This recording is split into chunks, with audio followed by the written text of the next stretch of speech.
Hi friends, നമ്മൾ ഇന്ന് തയ്യാറാക്കാൻ പോകുന്നത് പാലപ്പമാണ്. കപ്പി കാച്ചാതെ നമുക്ക് 4 മണിക്കൂർ കൊണ്ട് പാലപ്പം തയ്യാറാക്കാം. 2 ഗ്ലാസ് പച്ചരിയാണ് ഞാൻ ഇന്ന് എടുത്തിരിക്കുന്നത്. നമുക്ക് പച്ചരി നന്നായി കഴുകിയെടുക്കാം. കഴുകി വെച്ചിരിക്കുന്ന പച്ചരിയിലേക്ക് 1 കപ്പ് ചോറ് ചേർത്ത് കൊടുക്കാം.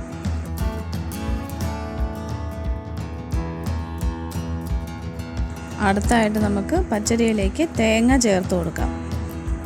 ഞാനിവിടെ എടുത്തിരിക്കുന്ന 1 കപ്പ് തേങ്ങയാണ്. 1 കപ്പ് തേങ്ങ എന്ന് പറയുമ്പോൾ ഒരു തേങ്ങയുടെ പകുതി മുറി. അടുത്ത നമുക്ക് ഇട്ട് കൊടുക്കേണ്ടത് ഈസ്റ്റാണ്. ഞാനത് ഒരു നുള്ളു ഈസ്റ്റ് മാത്രമേ ഇട്ട് കൊടുക്കുന്നുള്ളൂ. കാരണം തലേദിവസം തേങ്ങാവെള്ളത്തിൽ പഞ്ചസാര ഇട്ട് മിക്സ് ചെയ്ത് വെച്ചിരിക്കുന്ന ലായനി ഞാൻ എടുത്തു വെച്ചിട്ടുണ്ട്.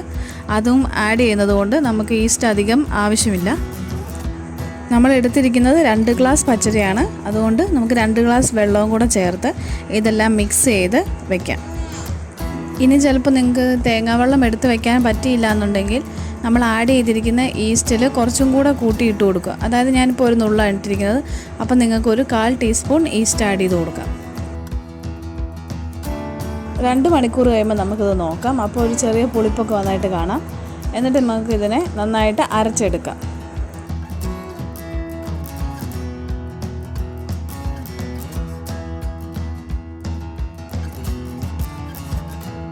നമ്മളിത് മിക്സ് ചെയ്യാൻ വേണ്ടി ഉപയോഗിച്ചിരിക്കുന്ന വെള്ളത്തിൽ തന്നെയാണ് ഇത് അരച്ചെടുക്കുന്നത്. എക്സ്ട്രാ വെള്ളം നമ്മൾ ആഡ് ചെയ്ത് കൊടുക്കുന്നില്ല. അപ്പോൾ നമ്മൾ നന്നായിട്ട് അരച്ചെടുത്തിട്ടുണ്ട്.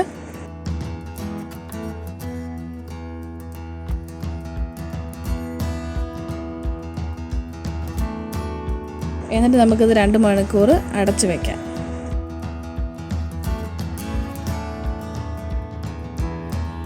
പാലപ്പത്തിനുള്ള മാവ് ഇവിടെ റെഡി ആയിട്ടുണ്ട്. നമുക്ക് ആവശ്യത്തിനുള്ള ഉപ്പിട്ട് അപ്പം ചുട്ടെടുക്കാം.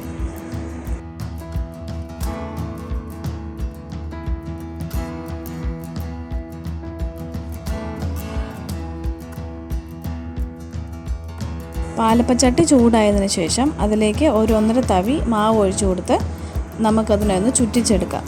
എന്നിട്ട് ലോ ഫ്ലെയിമിൽ അടച്ചു വെച്ച് അപ്പം ചുട്ടെടുക്കാം.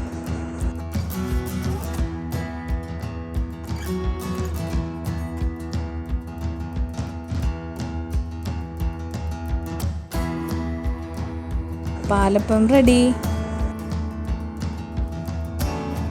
ബിഗിനേഴ്സിനൊക്കെ ഇതുപോലെ ഈസി ആയിട്ട് പാലപ്പം ചുട്ടെടുക്കാം. ഞങ്ങളുടെ വീഡിയോ ഇഷ്ടമായെങ്കിൽ നിങ്ങൾ ഫ്രണ്ട്സുമായിട്ട് ഷെയർ ചെയ്യണം, ലൈക്ക് ചെയ്യണം, സബ്സ്ക്രൈബ് ചെയ്യണം.